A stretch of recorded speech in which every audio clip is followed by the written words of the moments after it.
Na aula passada, só vou adiantar o que nós estávamos falando, né? Nós estamos trabalhando em cima dessa cronologia. Qual cronologia? É uma linha do tempo do qual o Apocalipse vai acontecer.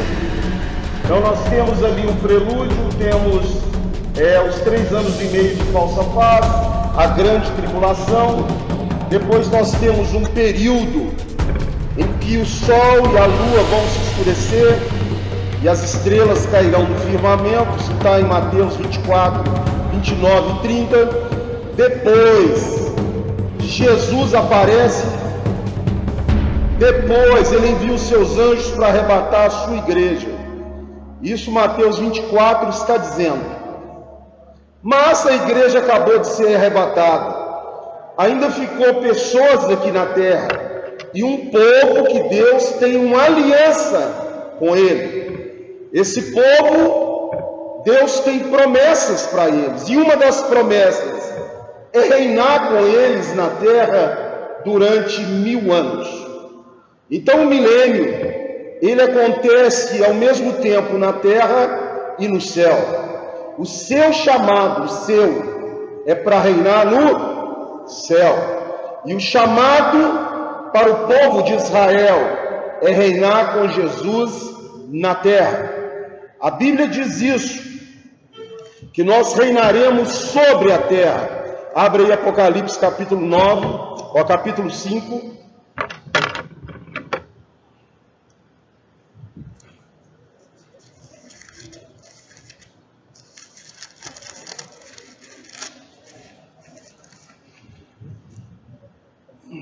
Capítulo 5, verso 8.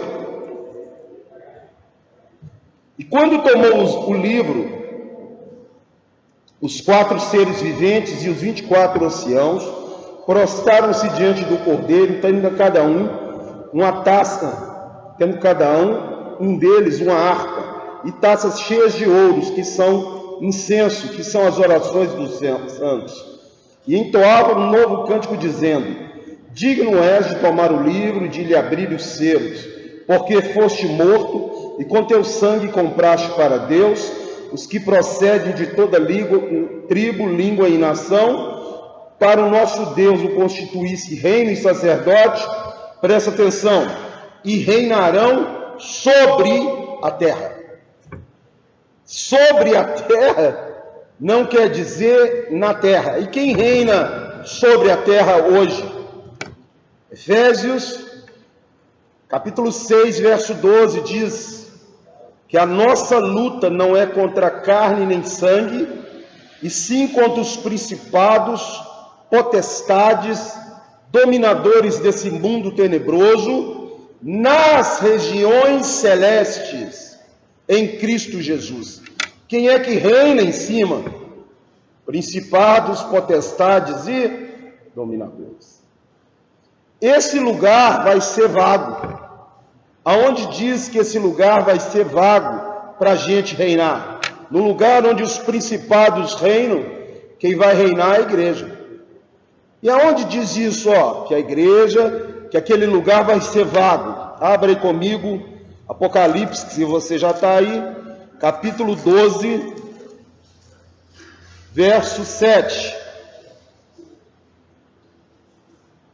Diz o seguinte: houve peleja no céu. Miguel e seus anjos pelejaram contra o dragão. Também pelejaram o dragão e os seus anjos. Todavia não prevaleceram, nem mais se achou no céu o lugar deles. E foi expulso o grande dragão, a antiga serpente, que se chama Diabo e Satanás, o sedutor de todo o mundo. Sim, foi atirado para a terra e com ele os seus anjos. Ou seja, onde eles reinam agora, foram expulsos de lá. Nós estamos vendo aqui uma batalha celestial. E por que tem que ser vago lá? Para que a igreja possa reinar sobre as nações. Em João 6, Deus pergunta para o diabo: de onde vem Satanás? E ele diz: de rodear a terra e passear por ela. Fala, eu estou vindo do meu reino, ó. Aí Deus pergunta, você viu lá meu servo Jó? Ele fala, eu vi. Então é interessante que o mundo hoje é dominado por principados, potestades e dominadores. Mas na volta de Jesus, eles serão expulsos de lá. Porque Deus tem uma promessa de reino para nós na glória. Falou, amontou o seu tesouro aonde? No céu. Se fosse para você reinar na terra, ele mandava você amontoar o seu tesouro aonde? Na terra. Então, ó, eu continuando ali, eu tenho um arrebatamento, né? A batalha, o arrebatamento e volta, a batalha do Armagedon, que nós estamos falando, os 1000 anos de paz, o novo céu e a nova terra, e a eternidade. Então eu coloquei isso aí, esse vale que você está vendo aqui atrás, é chamado de Har Megido, ou Megido, ou Armagedon. Armagedon é uma tradução, é uma adaptação para o nome Har Megido, também chamado de Vale de Jezreel, ou Vale da Semeadura. Esse lugar hoje é um lugar de plantação imenso, mas na antiguidade foi lugar de batalhas entre Israel e outros inimigos, filisteu, tudo que você pensar teve batalha ali. Do outro lado desse vale, que deve ter uns 3 quilômetros de largura, está o Monte Gilboa, aonde Saul subiu fugindo e suicidou na espada. Como eu já dei isso, eu estou só fazendo uma revisão rápida. Aí, ó. E aí, ó, vai acontecer o arrebatamento naquela época que eu falei ali. Se você ler Mateus 24, 29 e 30, fala que Jesus só volta depois da grande tribulação. E depois da grande tribulação, há um período que não está especificado, do qual o sol vai escurecer, a lua não vai dar a sua claridade, as estrelas do céu cairão do firmamento. Por que tem que ficar tudo escuro? Porque como um relâmpago dista do oriente ao ocidente, assim será a vinda do Filho do Homem, todos os povos da terra verão ele vindo. Por isso que vai ficar tudo escuro. Todo mundo vai poder ver a luz, ele vindo do oriente para o ocidente. Nesse momento, nas nuvens, ele envia os seus anjos para recolher aqueles que têm o selo de Deus. Quem é que tem o selo de Deus e o que é o selo de Deus? Abre aí Efésios 4:30.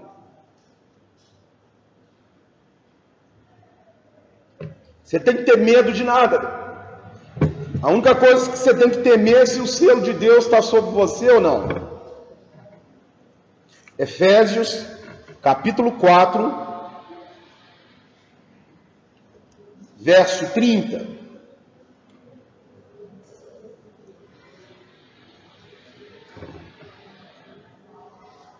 E não entristeçais o Espírito Santo de Deus, no qual fostes, fala, selados para o dia da redenção. Então ele pode entristecer, mas além de poder entristecer, ele pode também ir embora, ou ser apagado. Abre comigo 1 Tessalonicenses 5:19.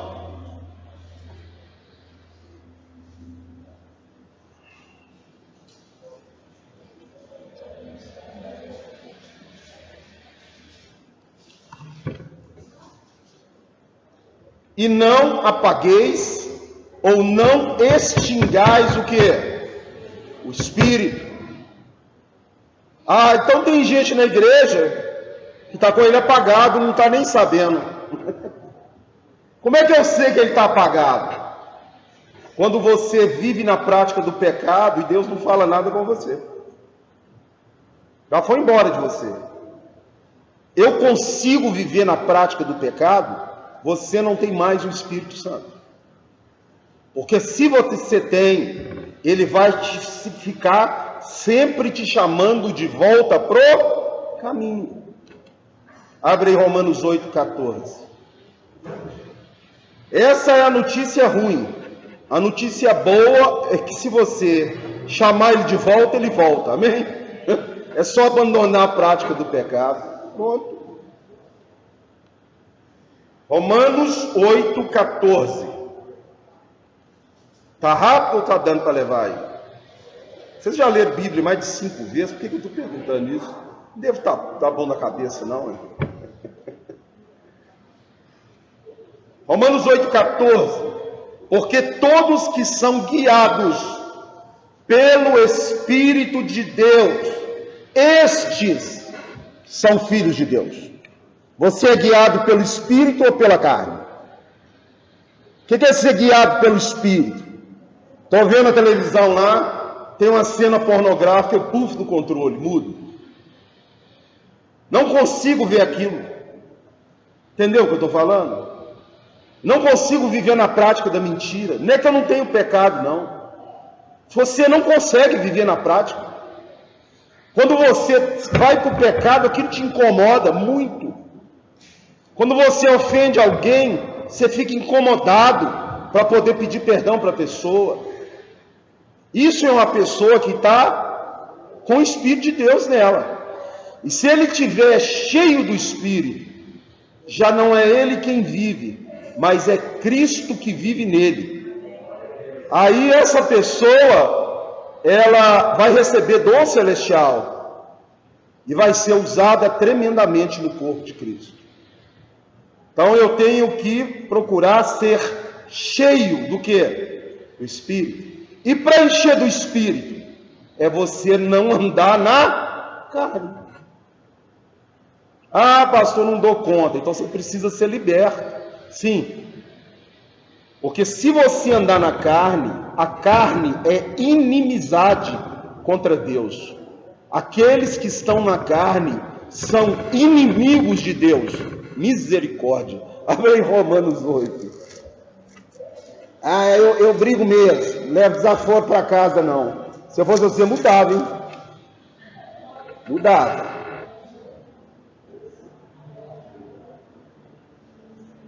É Romanos 8, 7.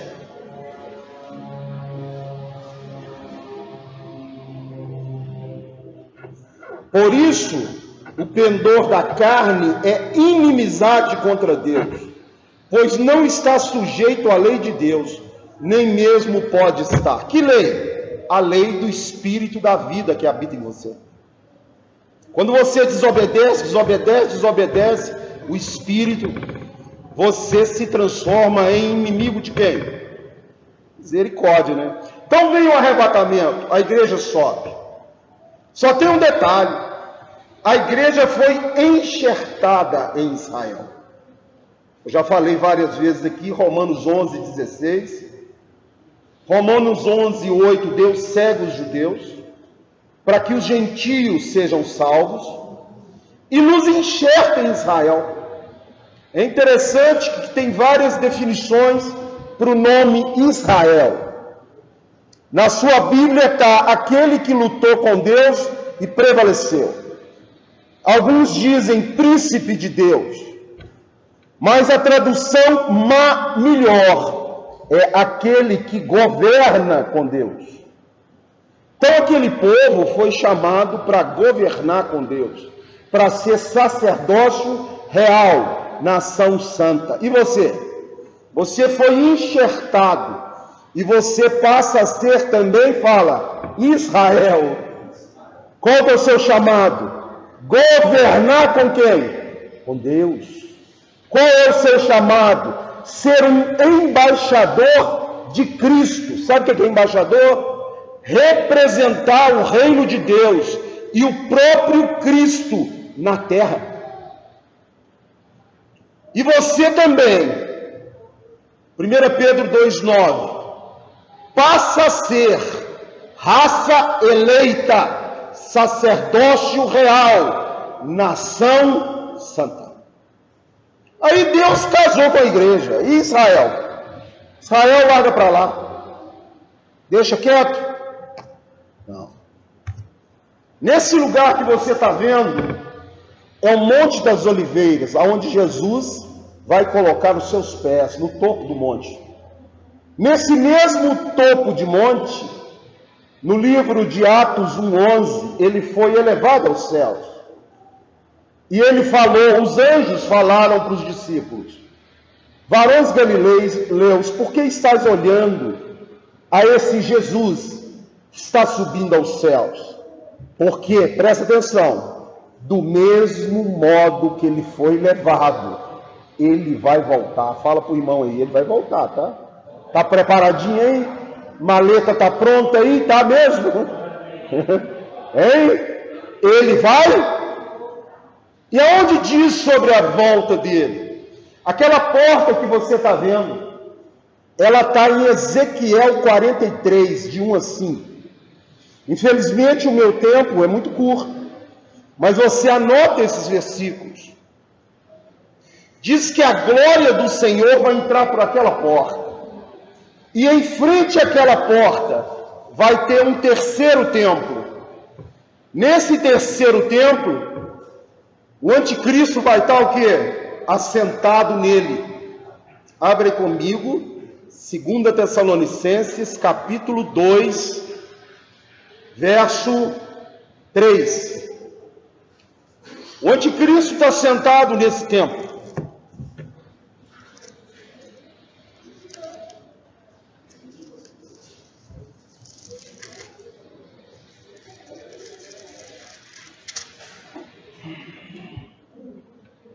Aqui diz que na volta de Jesus, Paulo estava falando para a igreja: ninguém de nenhum modo vos engane, porque isso não acontecerá sem que venha primeiro a apostasia, o esfriamento da igreja, o apagamento do Espírito. E seja revelado o homem da iniquidade, o filho da perdição, o qual se opõe e se levanta contra tudo que se chama Deus, ou é objeto de culto a Deus, a ponto, presta atenção, de assentar-se no santuário de Deus, ostentando-se como se fosse o próprio Deus. Está aí, quem vai estar sentado lá? O anticristo. E agora Jesus voltou. Agora o bicho vai pegar. Quando ele botar os pés nesse monte, você pode ver aqui, aqui todo o monte, a lateral dele, são mais de 2 quilômetros de cemitério. É o metro quadrado mais caro, é aquele cemitério de Israel. Todo judeu quer ser enterrado aí, porque ele crê na profecia. Ele não crê no Novo Testamento, mas ele crê na profecia que o Messias um dia vai vir. E ele sabe o lugar aonde o Messias vai vir e o que vai acontecer quando ele voltar. A primeira coisa que você tem que saber: será que Deus vai salvar o povo judeu? Porque ao lado de Deus está sentado um judeu, o leão da tribo de Judá. Amém? Será que ele vai salvar o seu povo? Será que isso está escrito no Novo Testamento? Será que no Antigo Testamento mostra ele fazendo isso? Vão comigo em Romanos 11, 25. E eu vou te mostrar um mistério. Amém?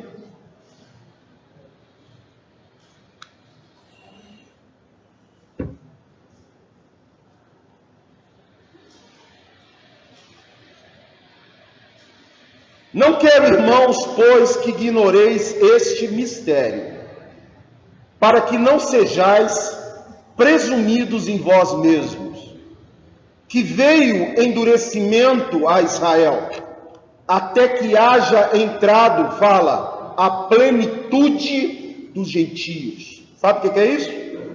Milhares de milhões de toda língua, povo, raça e nação, que serão salvos. E aí, diz o apóstolo Paulo, todo Israel será salvo.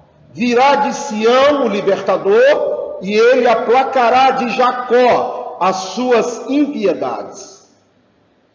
Ok?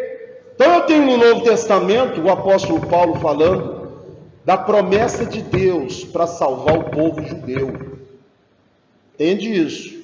Que está enterrado nesse cemitério aí. Que morreu na esperança que um dia o Messias viria. Que não crê que é Jesus, porque Deus cegou eles para salvar vocês.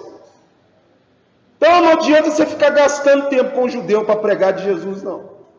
Deixa ele quieto, ora por ele, porque os olhos dele só vão ser destampados com a volta de quem? Messias. Abre comigo Zacarias 12:10. Você foi salvo pela graça? Sim ou não? A graça você merecia ser salvo? Alguém aqui merecia isso? Zacarias 12:10. O Antigo Testamento é tão importante quanto o Novo. Se você nunca leu o Antigo Testamento, você sabe de Bíblia nada. Porque tudo que está escrito no Antigo é revelado no Novo. Amém? Não tem como. Essa história de dar só meia Bíblia para os outros não funciona não, tá? Tem que ler ela toda.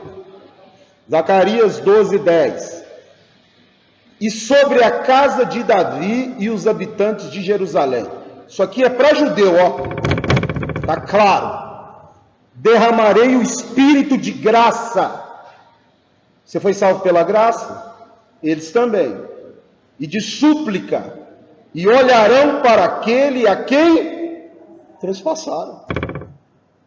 Ai, Deus agora vai tocar fogo neles. José tocou fogo nos irmãos dele. Os irmãos de José venderam José. Os irmãos de Jesus venderam Jesus. José recebeu a mais alta autoridade para reinar no Egito. Jesus falou: toda autoridade me foi dada no céu e na terra. José começa o ministério dele com 30 anos. Jesus começa o ministério dele com 30 anos. Os irmãos de José não reconheceram José. Os irmãos de Jesus, os judeus, não reconhecem Jesus. José um dia reúne os irmãos dele e tira os egípcios da sala. Sabe o que é isso? É o arrebatamento da igreja. Tirar os egípcios é tirar os gentios. Arrebatou. E depois o que José fez? Tirou a roupa de egípcio e falou para os irmãos dele: eu sou José, a quem vocês venderam.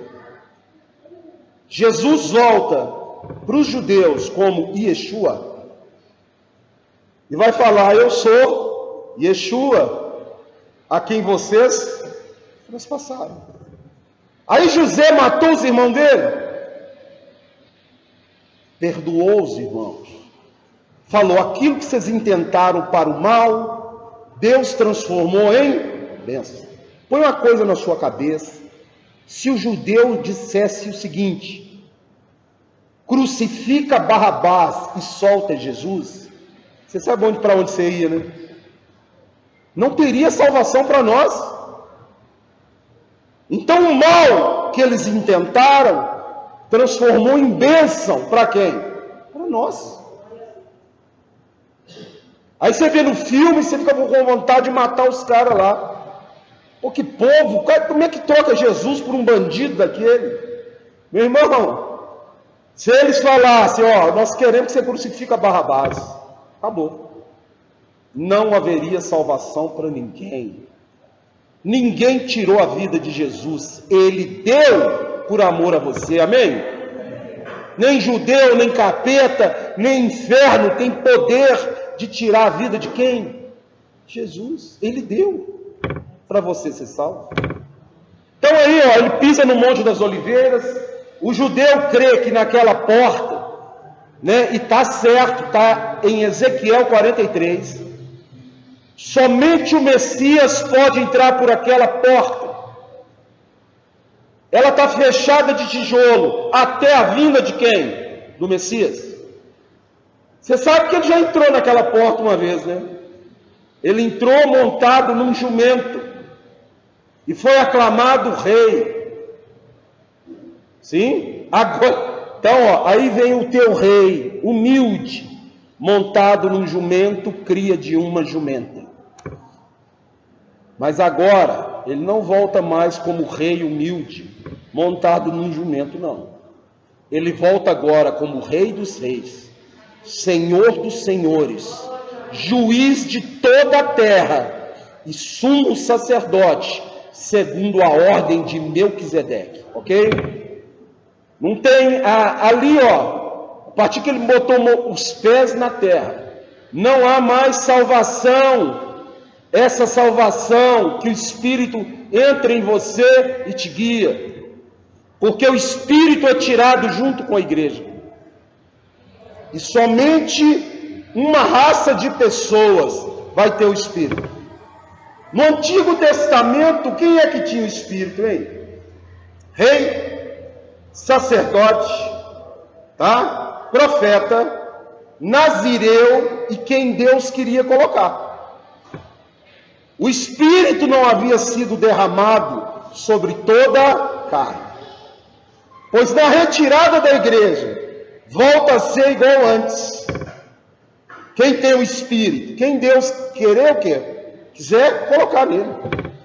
E nesse caso, ele vai colocar nos judeus, para que eles cumpram uma missão sacerdotal. Então vamos continuar. Eu vou falar sobre isso. Aí, ó, Jesus põe os pés no cemitério lá no monte. Abre aí Zacarias 14:4. Então, a batalha do Armagedon, ela é para a volta de quem? Jesus. O que está acontecendo na Rússia não tem nada a ver com batalha de Armagedon. Tira isso da sua cabeça. O que está acontecendo na Rússia e Ucrânia é o que Jesus falou em Mateus 24. Guerras e rumores mas ainda não é o fim. Ele deixa claro lá, ó. Guerras e rumores Então, ó, ele põe os pés aí, Zacarias 14:4, que corresponde a Atos 1, 11 e 12. O que os anjos falaram é a profecia de Zacarias 14:4. Tá dando para levar aí, legal? Tá. Vamos lá. Naqueles dias estarão os seus pés sobre o monte das... Quem foi Israel aqui? Viu o cemitério gigante lá ou não? Ó, e o monte das oliveiras será fendido pelo meio e abrirá um vale, ó. Metade do vale para o norte e metade para o sul. O que vai brotar ali, hein? Fala, ossos. Sim ou não? Você acabou de abrir um vale no cemitério? Isso te remete a algum profeta do Antigo Testamento ou não? O vale dos ossos secos? Aquelas pessoas ali, você sabe quem são? Aquelas pessoas é toda a casa de Israel. Ó, dizem, os nossos ossos secaram e pereceu a nossa esperança. O que acontece com aquele povo, hein? Aquele povo vai ficar de pé. De pé como? Vão receber um corpo glorificado? Eles vão receber um corpo de carne. Já leu lá? Que cresce tendão, nervo, já leu lá ou não? Pele. É diferente do corpo glorificado. É um corpo carnal. Para que eles estão recebendo esse corpo carnal? Estão recebendo esse corpo para poder confessar quem? Jesus. Meu irmão, não tem como ser salvo sem confessar quem? Jesus. Eles morreram na esperança que um dia Jesus viria. E eles iam se levantar para confessar Jesus. Qual parte da Bíblia fala isso? Jó. Jó diz: eu sei que o meu Redentor vive, e um dia se levantará, e eu com os meus olhos o verei. O que você acha disso? Qual que era a fé de Jó? Que ele iria reviver para ver quem? Messias. Você está vendo que essa cultura já está, lá da época de Jó. E Jó não é o livro mais velho também não, tá? Aqueles amigos de Jó que acusam Jó, dois daqueles amigos, Bildade, o suíta, e o temanita ou tematita, são descendentes de Abraão. Abraão casou com Quetura e teve o príncipe Suá. Então um daqueles amigos, Bildade, o suíta, é descendente de Abraão com Quetura. Abraão é fera, tá? Ficou viúvo com 120 anos, arrumou outra mulher e teve mais uma penca de filho, beleza? E um deles é Suá. E o príncipe Temã é descendente de Ismael. Então, eles não podem ser mais antigos do que a história de quem? Jó não pode ser mais antigo do que Abraão, sim? Ele é bem depois, ou bem depois de Abraão. Mas ele acreditava nisso aí, que ele ia se levantar no seu corpo. Ele faz questão de falar: no meu corpo verei a Deus. Vamos continuar. Então, a guerra de Gog e Magog, a profecia do fim, ela é travada na volta de Jesus contra os exércitos do anticristo e das nações que vierem contra Jerusalém. Dá glória a Deus que você já subiu, amém? Assim eu espero, né? Falta Jesus casar com esse povo. O que é casar, hein? É botar neles o Espírito. Você já leu lá em Ezequiel 37 que o profeta fala? Que eles não têm o Espírito, aí Deus fala, profetiza, sim? Aos quatro ventos, sim? Sopra Espírito, e o Espírito entra neles. Porque naquele momento que eles confessam Jesus, o Espírito entra o quê? Neles. E aí está ali no Monte das Oliveiras, que virou um vale, presta atenção, virou um vale para uma batalha. Não abriu o monte?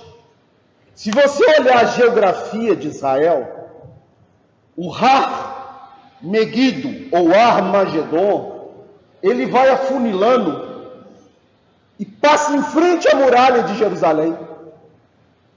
Ou seja, as batalhas eram travadas naquele vale, e depois ele afunilava e vinha parar em Jerusalém, para que as pessoas tomassem posse do quê? Da cidade, o exército inimigo. Vamos ver esse evento na Bíblia. Você está em Zacarias 14, continua aí. Verso 12. Esta será a praga com que o Senhor ferirá a todos os povos que guerrearem contra Jerusalém. A sua carne se apodrecerá, estando eles de pé. Apodrecer-lhes-ão os olhos nas suas órbitas, e apodrecerá a língua na boca.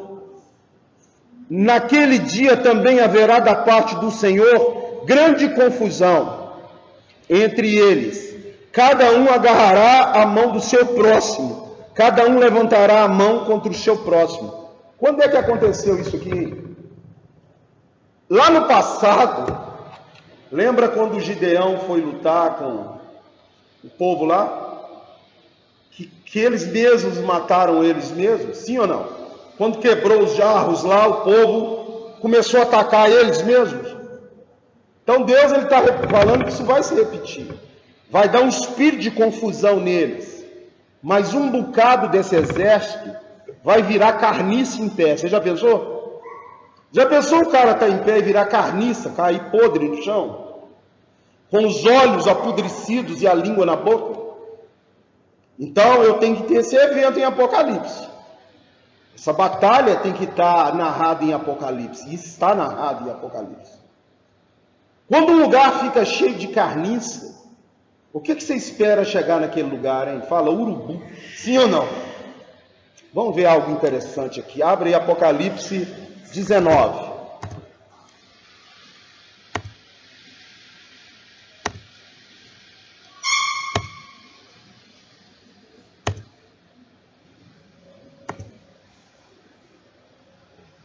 Vamos lá, Apocalipse 19. Esse relógio, o tempo nem passa, já está quase 30, corre rápido demais.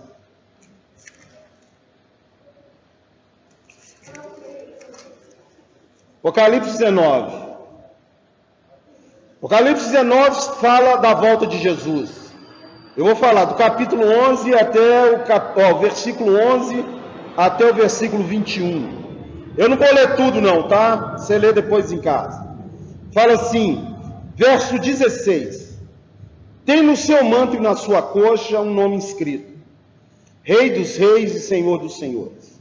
Então vi um anjo posto em pé no sol e clamava com grande voz, falando a todas as aves que voam pelo meio do céu: Vinde, reuni-vos para a grande ceia de Deus, para que comais carnes de reis, carnes de comandantes, carnes de poderosos, carnes de cavalos e de seus cavaleiros, carne de todos, quer livres ou escravos, tanto pequenos como grandes. Aquele apodrecimento, o anjo agora chama o quê? Os urubu para comer as carnes. Então esse evento narrado em Apocalipse é o mesmo narrado em Ezequiel 14, 12. E depois disso, hein?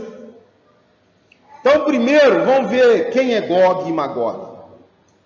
Vamos ver quem é Gog e Magog. Abre comigo Gog, Ezequiel 38, 2. Vamos ver. As pessoas dizem que Gog e Magog são duas nações. Não são. O Gog é rei de Magog. Entendeu ou não? Gog é rei de Magog. Vamos lá. Ezequiel 38.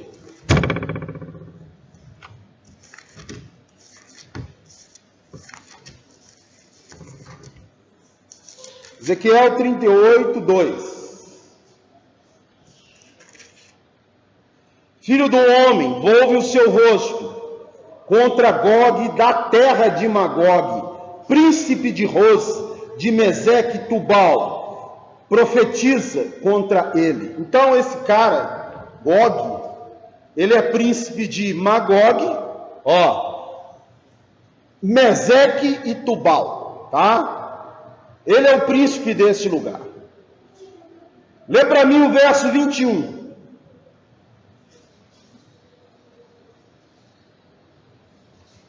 Chamarei contra Gog a espada em todos os meus montes, diz o Senhor Deus. A espada de cada um se voltará contra o seu próximo. Você leu isso aqui aonde agora, hein? Zacarias 14, 13, sim ou não? Cada um volverá contra o seu próximo. Vamos ler então Ezequiel 39, 1. Tu, pois, ó filho do homem, profetiza ainda contra Gog e diz: assim diz o Senhor Deus: eis que eu sou contra ti, ó Gog, príncipe de Ros. Aí muitos dizem Rússia. Palavra Rosh, aqui é rocha, cabeça. Profetiza contra Gog e diz: assim diz o Senhor Deus: eis que estou contra ti, ó Gog, príncipe e cabeça de quem? Rosh. Ele é o cabeça, é o comandante, é o general e é o rei. Eis que estou contra ti, ó Gog, príncipe de Ros, e Meseque e Tubal. Vão então, verso 3, verso 2, far-te-ei que te volvas e te conduzirei, far-te-ei subir dos lados do norte. Então eu sei que Gog, Meseque, príncipe de Magog fica no lado, fala, norte, não está falando aqui? Por isso as pessoas imaginam que quem vai vir contra Jerusalém vai sair da China ou da Rússia, ou dos dois. Mas a Bíblia não diz isso. Só diz que vem do norte. É interessante que os rabinos judeus, que não creem em Jesus porque estão cegos, mas creem no Messias, eles falam o seguinte: quando você ouvir dizer que do norte está vindo a guerra, prepara as suas vestes, porque o Messias está voltando. Olha só, os rabinos judeus dizem isso. Quando você vir Israel sendo atacado pelo norte, prepara a sua roupa, porque o Messias está vindo. Essas profecias que eles creem, e tem que crer mesmo, porque está onde? Na Bíblia. Continua. Verso 3: tirarei o teu arco da tua mão esquerda, e farei cair as tuas flechas da tua mão direita. O que você entende disso? O cara está com arco e flecha lá, apodreceu com ele na mão. Estou lá, vira um monte de carniça. Vamos continuar. Ezequiel 39. Oi. É o norte de Israel. Israel, ele está para o oriente, para o nascente do sol. A porta dourada ou porta do oriente é onde nasce o sol. Se eu quero localizar a localização geográfica de Israel, aqui eu vou olhar onde nasce o quê? É aquela direção. Ok?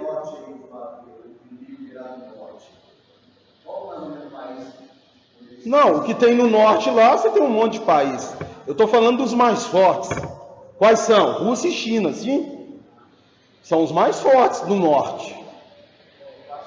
Oi?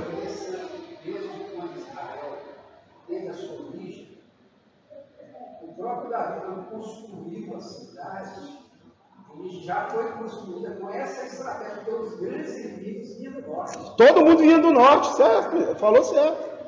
Toda batalha era travada no monte, no vale de Meguido ou de Armagedon. Toda batalha.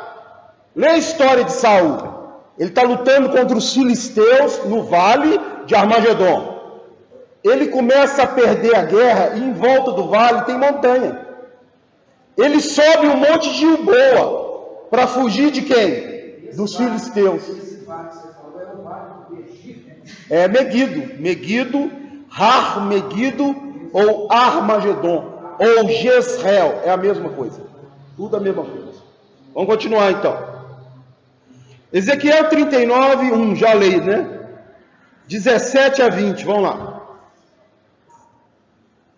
Tu, pois, ó filho do homem, assim diz o Senhor Deus, dize às aves, olha aqui, olha, de toda espécie e a todos os animais do campo, ajuntai-vos e vinde, ajuntai-vos de toda parte para o meu sacrifício, que eu oferecerei por vós, sacrifícios grande nos montes de Israel, e comereis carne e bebereis sangue, comereis a carne de poderosos e bebereis o sangue dos príncipes da terra, dos carneiros, dos cordeiros, dos bodes e dos novilhos, todos engordados em Baçã. Do meu sacrifício que oferecerei por vós, comereis a gordura, até fartares, e beberei o sangue, até vos embriagardes. A minha mesa vos será farta de cavalos e de cavaleiros, de valentes e de todos os homens de guerra, diz o Senhor Deus. O que ele está falando aqui? Você acabou de ler em Você está vendo que todo o Apocalipse está onde? no Antigo Testamento. O que o João está vendo é esse evento. Ó. Jesus chamando as aves e os animais para banquetear na carne daqueles que morreram, tá? Que vieram contra Jerusalém. Então vamos continuar. Então quem é Gog? É um país, é um governante, um cabeça, um príncipe de Magog, de Tubal e daquele outro lugar lá, esqueci o nome. Ele é o cabeça, o líder. Então, será que este homem é um líder de algum país do norte? Ou será que esse Gog é o próprio anticristo? Que está chamando aqui de quê? Gog. Né? Será que é um ser humano, um rei o chinês lá, o presidente da China, ou da Rússia? Ou pode ser o próprio anticristo trazendo as nações para lutar contra Jerusalém? Então, eu não tenho geograficamente te falar de qual país sai, porque é o norte. Oi. Deixa eu fazer uma observação.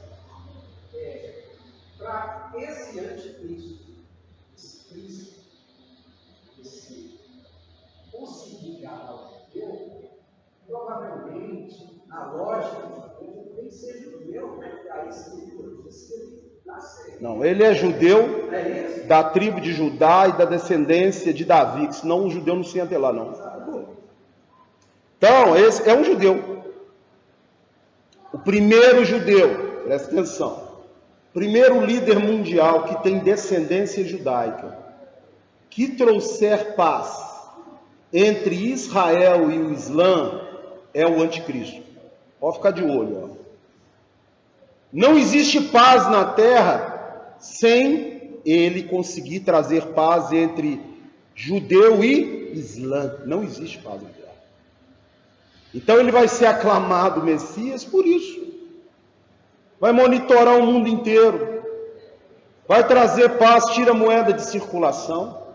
Mas vamos tocar o Gog e Magog aqui, vamos lá. Jeremias 25, 26.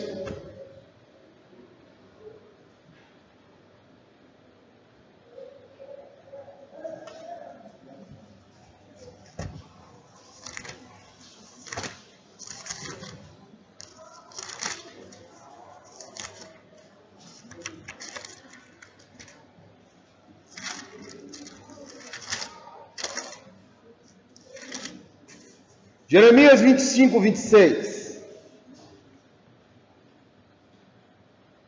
A todos os reis do norte, os de perto e os de longe, um após outro, e a todos os reinos do mundo, sobre a face da terra, e depois de todos eles, ao rei da Babilônia. Aqui, ó.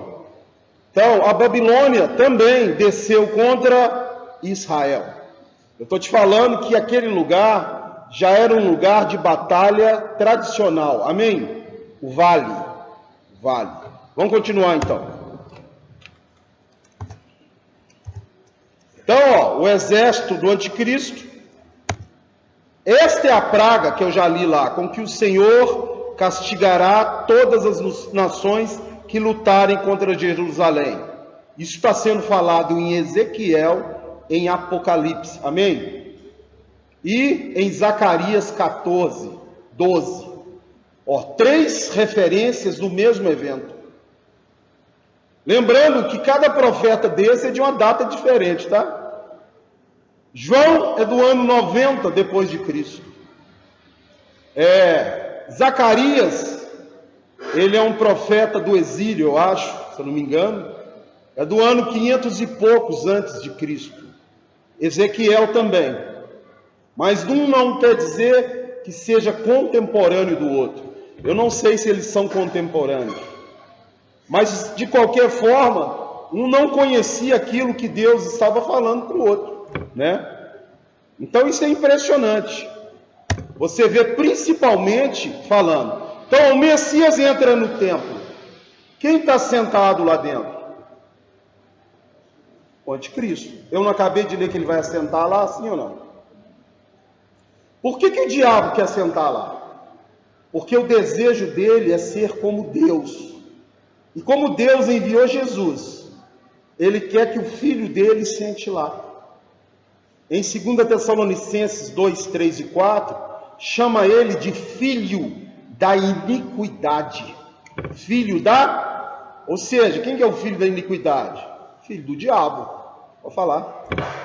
Para que ele vai proferir palavras blasfemas, não é palavra, é atribuir aquilo que é de Deus a ele. Sim.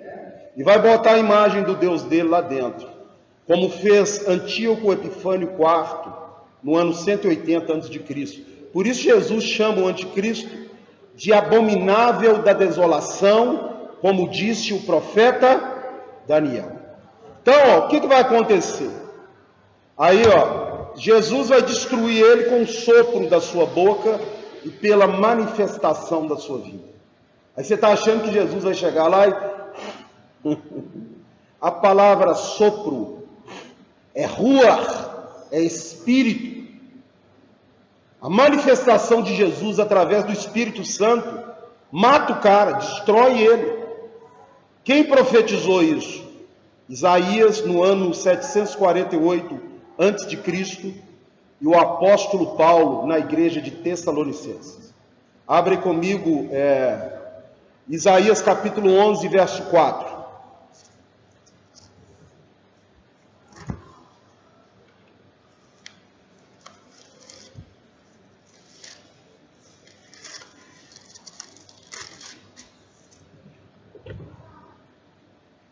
Está falando de Jesus, tá? Mas julgará com justiça os pobres e decidirá com equidade a favor dos mansos da terra. Ferirá a terra com a vara de sua boca e com o sopro dos seus lábios matará o perverso. Agora abre 2 Tessalonicenses, capítulo 2, verso 8.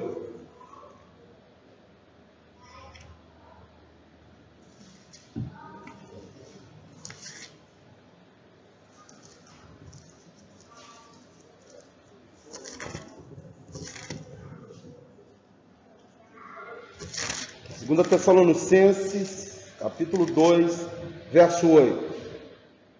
Então será de fato revelado o iníquo, a quem o Senhor Jesus matará com o sopro da sua boca, e o destruirá pela manifestação de sua... Aí, ó.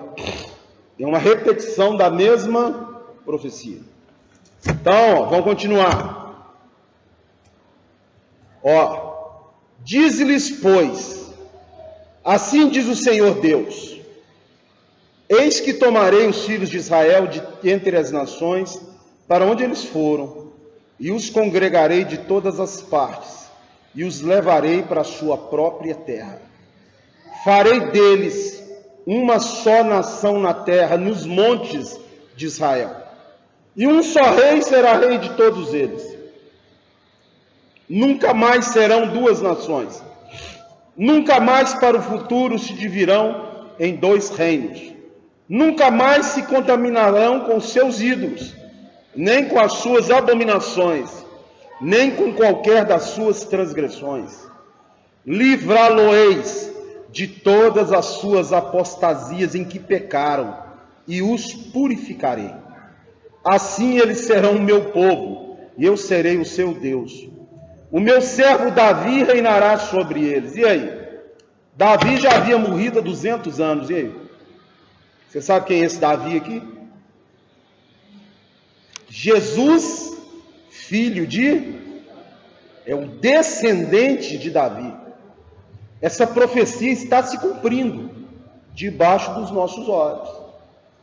Deus está trazendo os judeus do mundo inteiro de volta para onde? Desde 1948 que isso vem acontecendo. Depois você entra na internet e põe lá gráfico de terremoto do ano 70 até o ano de 2020. Pode pôr. Você vai ver que os abalos sísmicos eram assim, ó. Quando chega aí por volta do ano 2000, começa a fazer assim, ó. Pastor, o ano de 2020 teve 17 mil. Ai. Em 2021, 20 mil. Ai. Isso tudo é sinal que a volta dele está o quê? Próximo. Os vulcões explodiram por um monte de lugar aí, quem tem visto isso? A imprensa não dá ênfase não, mas está estourando vulcão para tudo quanto é canto. Então prepara a sua mala para viver grandes emoções, amém? Você não precisa temer nada não, Jesus está com você, amém? Vamos lá. Então aí, o que acontece? Eu tenho essa batalha que vai acontecer, e tenho essa batalha quando o diabo é solto depois do milênio. Quando o diabo é solto depois do milênio, fala que ele sai a seduzir as nações, Gog e Magog. Não quer dizer que essa aí é a batalha do Armagedon. Está dizendo que é uma batalha, amém? Outra que vai ser travada agora a nível espiritual, sim? Vamos lá ver, abre comigo Apocalipse capítulo 20, para a gente encerrar, porque o tempo ali já... A batalha de Gog e Magog está em Apocalipse 19, que eu li lá, Jesus voltando, etc. Agora aqui no capítulo 20, depois do milênio, verso 7, quando porém se completarem os 1000 anos, Satanás será solto da sua prisão e sairá a seduzir as nações que há nos 4 cantos da terra, a Gog e Magog, a fim de reuni-las para a peleja. O número dessas é como a areia do mar. Marcharam então pela superfície da terra e sitiaram o acampamento dos santos e a cidade querida. Desceu, porém, fogo do céu e os consumiu. É uma repetição daquela batalha. Só que agora a carne não vai apodrecer, não é nada disso. Vai cair o quê? Fogo do céu. E aí? O diabo, o sedutor deles, foi lançado para dentro do lago de fogo e enxofre, onde já se encontram não só a besta como o falso profeta. Está vendo que o anticristo virou fumaça. E serão atormentados de dia e de noite, pelos séculos dos séculos.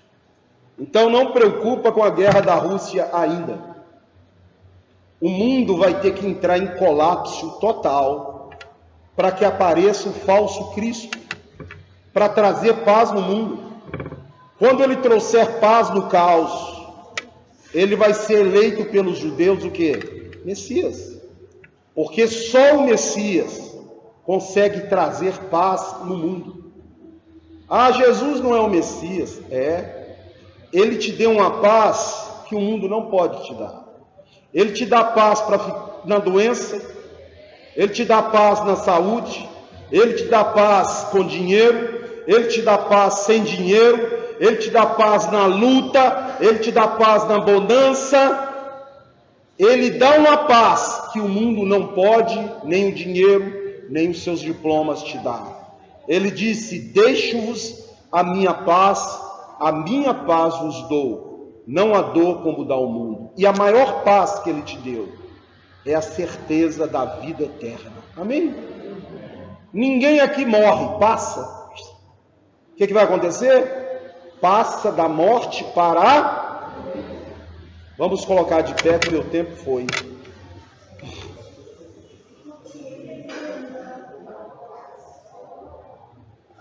Se você quiser trazer o seu dízimo, a sua oferta na escola bíblica, você pode ficar à vontade. O pastor Jorge pediu, que às vezes muitas pessoas não sobem para o culto, fica aqui e vai embora. Então, se você é membro dessa igreja e quiser trazer no gasofilácio aqui, fique à vontade. Amém? Vamos orar então. Eu acabei de falar que o único problema que você pode ter é ter apagado o espírito dentro de você. Sim ou não? Você achar que tem o Espírito e não tem o Espírito. Esse é o único problema. Então, se você não tem certeza se o Espírito de Deus está em você ou não, nesse momento você confessa Jesus. E se você já confessou, peça a Deus para te encher do Espírito de novo. Amém? Abandone a prática do pecado e volte para o caminho estreito e apertado. Então eu vou orar. É você com Deus. Deus não vê diploma, Deus não vê conta bancária, Deus não está nem aí para o seu dinheiro ou para a sua posição social. Deus sonda mente e coração. Amém? E Ele conhece você. Por dentro, conhece você desde o ventre da sua mãe. Então, quando a gente tenta enganar, você vai enganar quem? Você vai enganar quem você não tem jeito de enganar, que é quem? Deus. Para que você vai para o inferno? Para que você vai? Vai ser muito burro para ir para o inferno, né? Porque toda vez que eu confesso os meus pecados e abandono, o diabo perde, dá glória a Deus que ele perde. Ah, para mim não tem jeito, isso é uma mentira do capeta, tem jeito. Amém? E o jeito está aqui hoje, porque Jesus caminha aqui no nosso meio. Então vamos orar. Senhor, essas pessoas não são do pastor Jorge, do pastor Rodrigo, são do pastor Jesus. E são pessoas compradas pelo teu sangue. Por isso, Deus, se há alguém aqui agora, que ainda, Deus, ó Pai, não sente mais a presença do teu Espírito, ou não confessou o Senhor ainda como Salvador, ou estava desviado por outros caminhos, eu peço agora, nesse momento, Pai, que o Senhor manifeste a essa pessoa, que o Senhor bata no coração, na porta do coração dessa pessoa, e que ela, Pai, se arrependa, que ela sinta a presença do teu Espírito, que convence o homem do pecado, da justiça e do juízo, e que essa pessoa retorne ao Senhor em santidade, que essa pessoa retorne ao Senhor arrependida, abandonando o pecado, que essa pessoa torne, Pai,